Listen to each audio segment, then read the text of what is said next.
Hey, everybody. It's Eddie from Tokyo. This is your cryptocurrency update from Japan. And on July 25th, 26th, and 27th, Trump will still be attending the Nashville Bitcoin event. Yeah, it's going to be super political, too. There are 3 senators going, there's state commissioners. And then, of course, you have BlackRock, VanEck, and yeah, I just can't believe how this space is maturing and it's becoming really big business. And this Bitcoin event is going to go to Abu Dhabi in December. Tickets are expensive. They run up to $12,000 for a whale pass. Wow. And for those of you who have been watching my channel for a while, you know I always go back to these Donald Trump trading cards. They issued out at $99 a piece. And I've been checking in on them just to not only see the health of the ecosystem for NFTs, but I do believe it gives me an indication of just the overall pulse. And we've got one that sold yesterday for $759. Most of them are selling for around that $500 range. Now, with what happened in Butler, Pennsylvania, I'm not surprised that we've had this big jump in price, but I'm just going to tell you that after things calm down a little bit, continue to check on these NFT prices maybe once a month. And I have been finding that it really is a good forecast. It kind of peeks around the corner as to where we are going. You're looking at the top 20 by market cap, and you can see Bitcoin is just trading below 63,000. For the week, ADA had the best week with a 24.5% gain, followed by XRP. And then really strong performance came from Solana, AVAX, Link, and Litecoin in that order, respectively. I came across something today that was really surprising. Crunchbase has updated Ripple's investment exits. Bitstamp, the exit there is not surprising. It was probably due to the Robinhood acquisition. And then, of course, we all know about MoneyGram. But check out Tranglo. Tranglo is there. And Ripple has been holding a 40% stake of that cross-border payments company that utilizes the digital asset XRP for their ODL. Now, I think additional confirmation is really recommended here. The owner of Tranglo is a company called Seamless.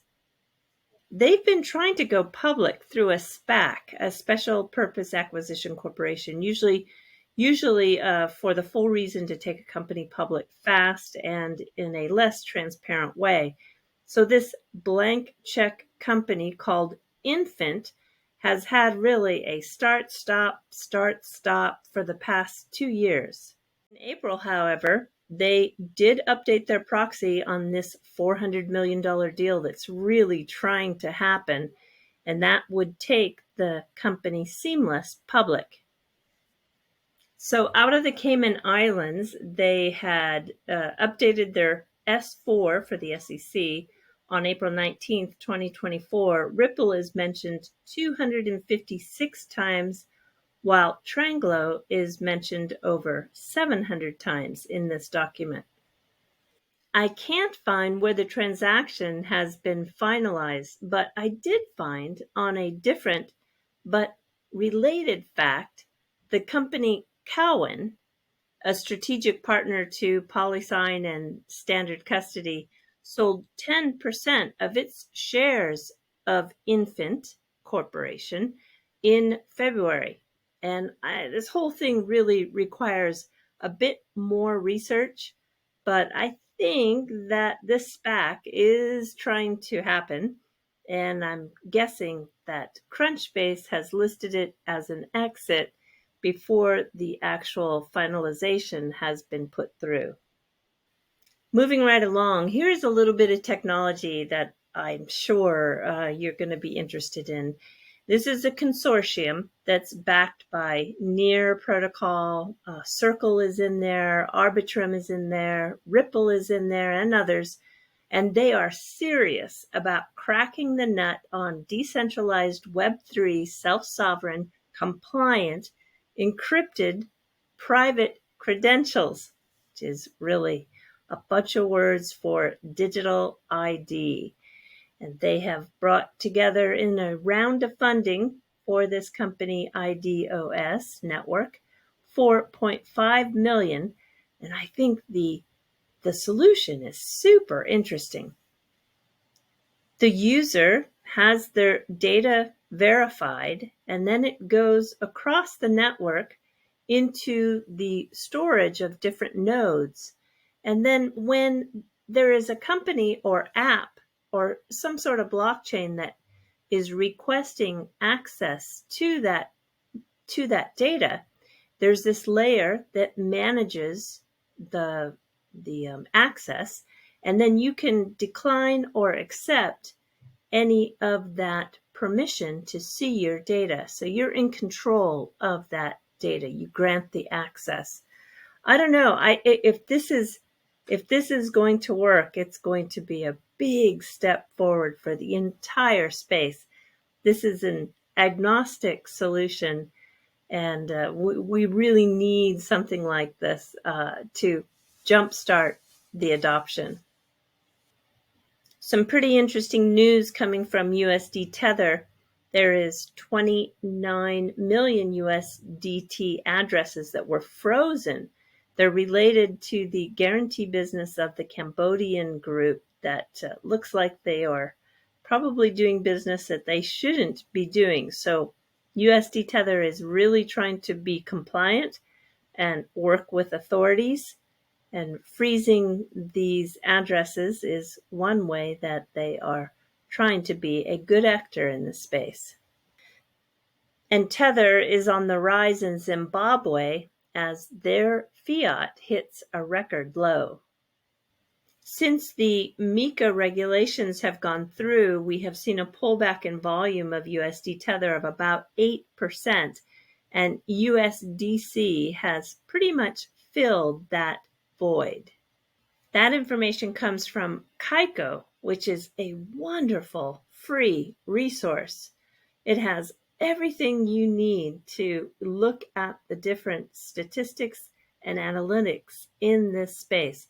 They're a fantastic research company. If you're not into reading the reports, you can often tap into those reports through their YouTube channel.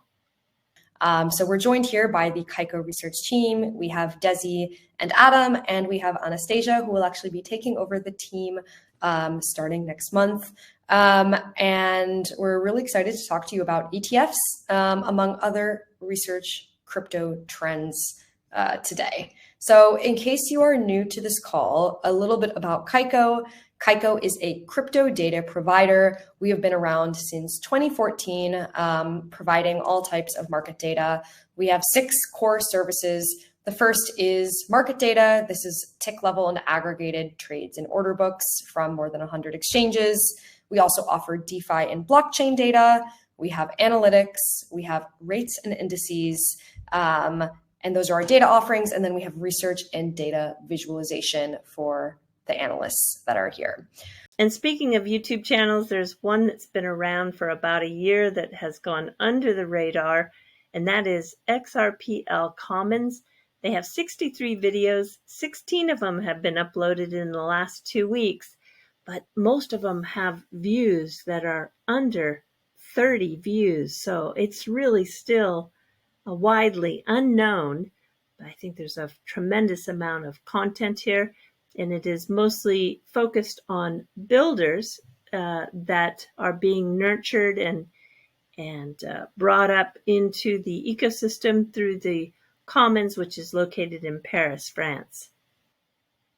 And to take you out on this video is a very short clip from Max Luck, and he's the head of growth at Flare Networks. He's going to tell you why he joined Flare. And until next time, yes, do take care. Sayonara for now. Bye-bye. What are the things about Flare that dragged you personally towards Flare? As in, why did I join Flare? Mm-hmm.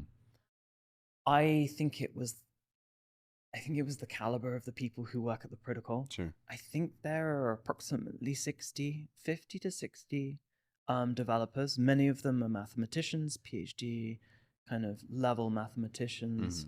Mm-hmm. engineers, physicists, and I wanted to be around people who were very well informed and make sure that I had the correct information in order to really understand how to build meaningfully in the space, and really adhere to the principles that I think kind of excited me about the space in the first place.